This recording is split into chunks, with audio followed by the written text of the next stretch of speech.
What in the Aunt Jemima is that? Today we're going to see if this tool from Amazon will fix our intermittent overheating and no heat in the car. And this tool is made by Billy Tools. You get a nice case with it. Here's what comes with it. This would be the piece that goes into the radiator or your expansion tank, and we'll show you that in a minute on the car. Comes with your hoses. And the tool itself with the gauge. Now we'll go over to the car and show you.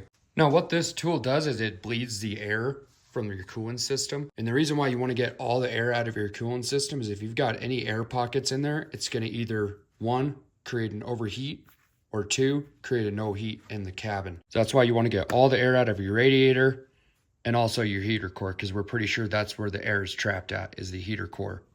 And if you don't know what a heater core is, a heater core actually looks like the radiator on the front of your vehicle. What it does is from your blower motor on the inside of your car underneath your dash, it blows that air through that heater core. So once your car warms up and it gets up to operating temperature, your coolant is hot then, it starts blowing that air through that heater core, and that's where you get your heat from inside your car. Another sign too of air trapped inside the coolant system is you'll hear a gurgling underneath the passenger side of the dash, and that's where the heater core is located.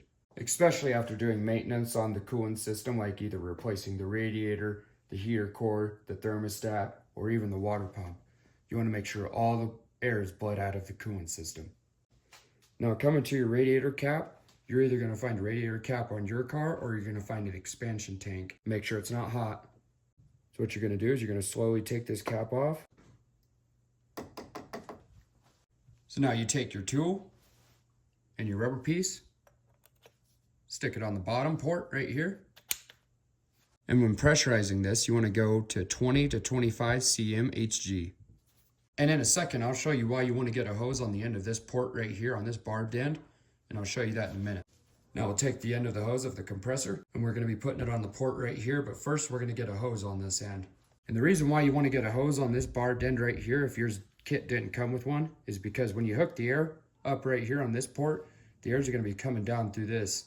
And it's going to be blowing out right here. And it's going to be creating a suction through this bottom rubber piece, up through here, through the valve, and down. And if you suck up any coolant through this, it's going to be coming out right here. That's why you want to get a hose on it, and possibly a drip pan if you're able to. And before we get started, you want to suck up as much coolant out of this as possible, because like I said, you don't want to be sucking up any coolant through here. It will happen, but that's why we've got this hose on here. And you take your refill hose, and you'll probably notice there's a residual amount of coolant inside the hose. That's because I've already tested this to make sure it actually sucks coolant up from the bottle you'll get from your auto parts store. Plus I made sure this thing isn't going to blow up in my face, so go ahead and hit like and subscribe. So you'll take this end of the hose, make sure the valve's shut, hook it on this side of the tool.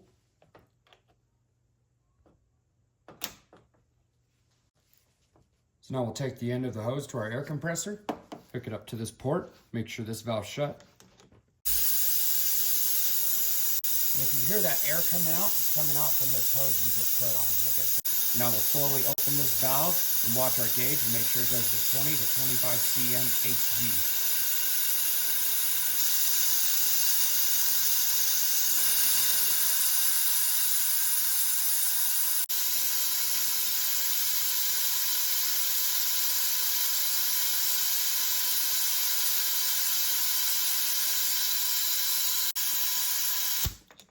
And the nice thing about this tool as well is on the gauge, since there's vacuum going inside of the coolant system, it'll actually tell you if you have any leaks. So if this gauge starts going down, that means you got a leak somewhere. Ours is staying steady, so we'll go ahead and grab our bottle of coolant, put this hose inside of the bottle, and start filling the coolant system. And you also may notice the hoses on your radiator have collapsed, and that's perfectly normal. That just means there's vacuum inside the system. So take your bottle of coolant, take the hose to your refill side, put it inside the bottle of coolant, make sure it's all the way down at the bottom. Now you want to open this valve and start filling the coolant system. And you'll see the coolant is starting to get sucked up through this refill hose.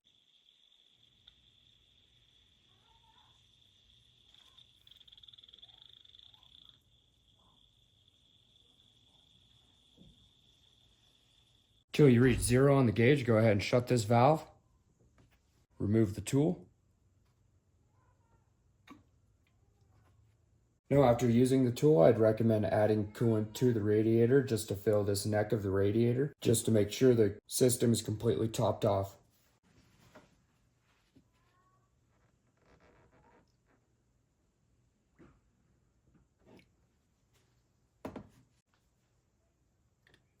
And that's it. This method is a really good method just to make sure that you get all the air out of the coolant system. There is another way to bleed the air out of the coolant system, is to park your car at an incline, take the cap off the radiator, start the motor, let it get to full operating temperature. And the way you can tell that is either looking on the gauge of your dash, or you can feel the top of your radiator hose. So as soon as that top radiator hose starts to get hot, that means the thermostat inside the coolant system has opened, so it's expanded.